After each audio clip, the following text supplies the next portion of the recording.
Hai guys, ketemu lagi dengan aku di channel Lady Din. Semoga kalian semua dalam keadaan yang sehat dan bahagia. Kali ini aku mau membahas satu kasus tentang malpraktik dokter kecantikan yang membuat beberapa pasien sampai kehilangan nyawanya. Sebelumnya, jangan lupa untuk subscribe dulu channel ini dan nyalakan lonceng notifikasinya supaya kalian tahu video terbaru dari aku.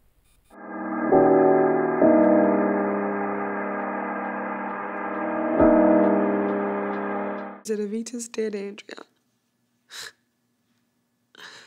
I said, what? What?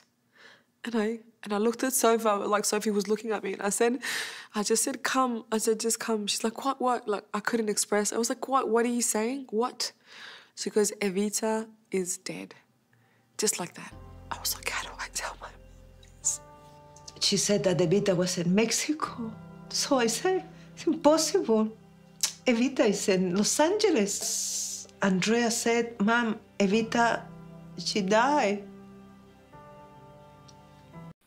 Evita Nicole Sarmonikas tumbuh besar di Gold Coast dan bersekolah di Kumbaba State High School, di mana dia menjadi kapten sekolah sebelum lulus pada tahun 2003. Kepala sekolahnya menggambarkan dia sebagai siswa yang penyayang dan baik hati.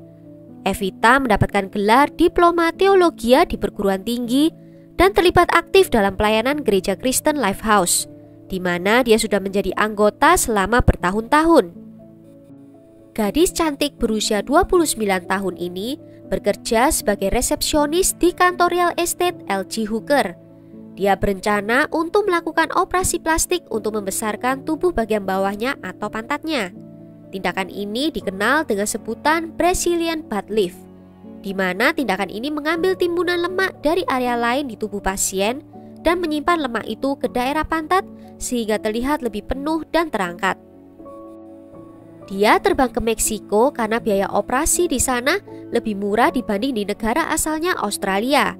Sekitar 15.000 warga Australia pergi ke luar negeri untuk melakukan operasi plastik dengan harga yang murah.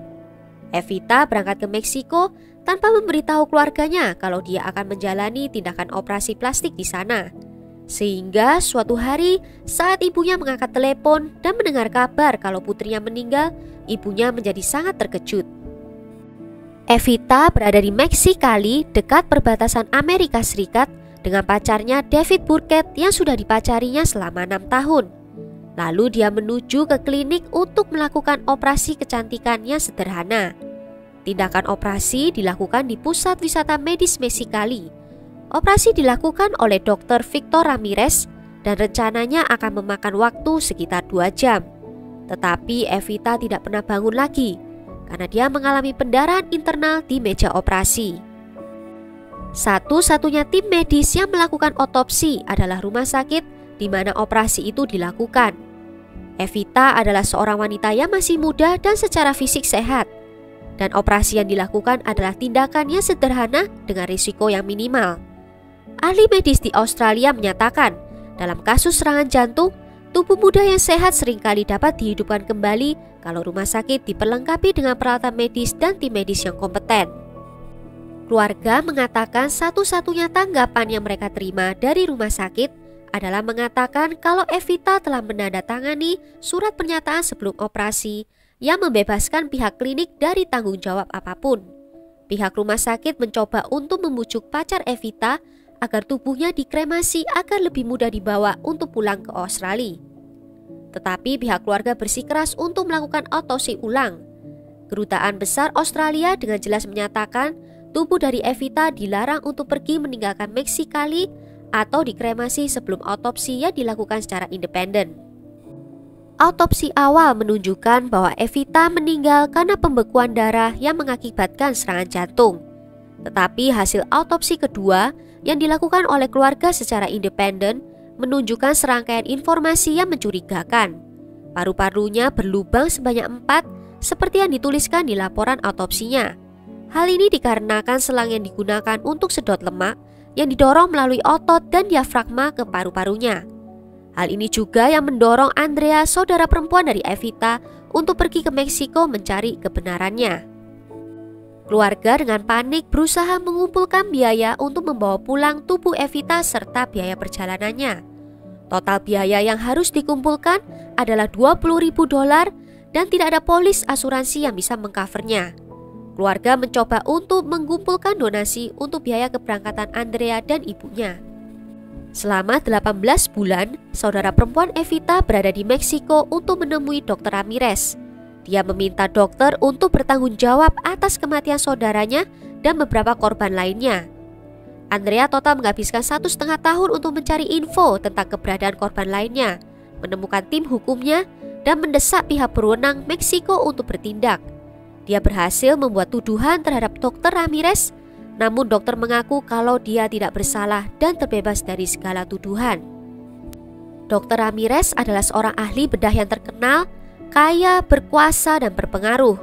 Dia bahkan tampil di iklan pemerintah untuk wisata medis ke Meksiko, khususnya di hal operasi plastik.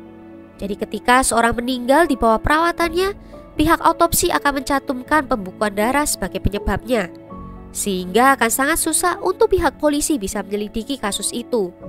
Dr. Ramirez ternyata pernah diancam dan dituntut oleh Kim Kardashian karena menggunakan foto dirinya di papan iklannya.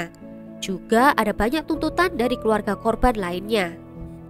Menurut ahli bedah Sydney, Dr. Korus Tavakol, di Australia Dr. Ramirez tidak akan bisa mengoperasi seseorang. Dia akan didakwa dengan malpraktik dan kehilangan izin praktiknya. Dr. Korus bahkan mengatakan saat melihat laporan autopsi kalau ini bukan pekerjaan seorang dokter, namun pekerjaan seorang tukang jagal daging.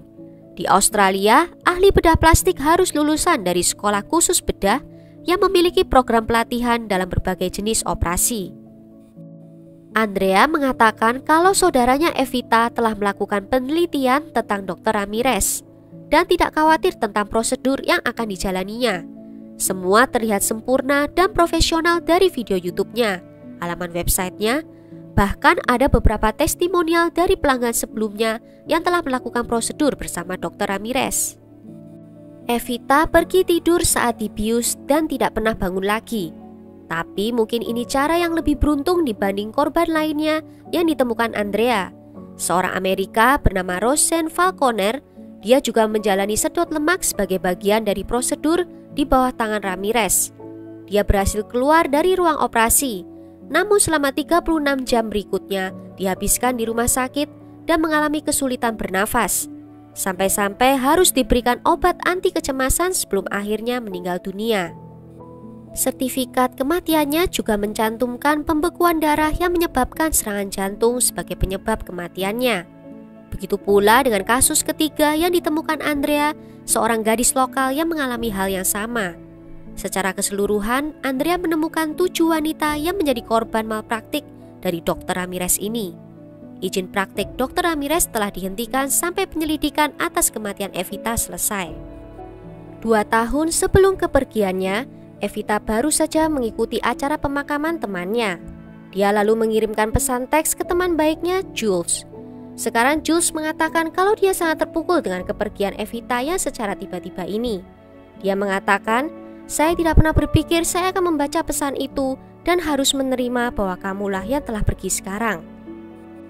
Well, sekian dulu cerita kali ini. Banyak sekali pelajaran yang bisa diambil dari kasus Evita ini.